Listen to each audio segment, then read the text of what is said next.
দীঘা থেকে সব নিয়ে এসছে কত কিছু দেখো। এটা জানো বেশ কি জেলি, জেলি 5টা জেলি। তারপরে এগুলো হচ্ছে চিড়ে, বাদাম দেওয়া ছিল।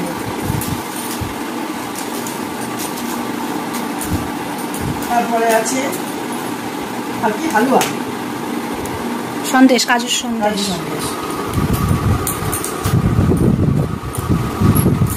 তারপরে আছে লাড্ডু, তারপরে আছে শনপাপড়ি, না ওটাও সন্দেশ, এটাও সন্দেশ। তারপরে আছে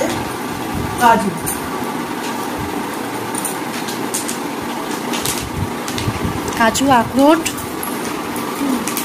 তারপরে আছে মোরব্বা, মোরব্বাটা সিঙ্গারাই রয়েছে। প্রসাদটাই জগন্নাথ মন্দিরের প্রসাদ, জয় জগন্নাথ। প্রসাদটা খুব সুন্দর খেতে, টেস্ট বেশ অনেক কিছু কেনাকাটা হচ্ছে, শুধু খাবার জিনিসে। ওই একটা মোরব্বা প্যাকেট, অনেক মোরব্বা। সব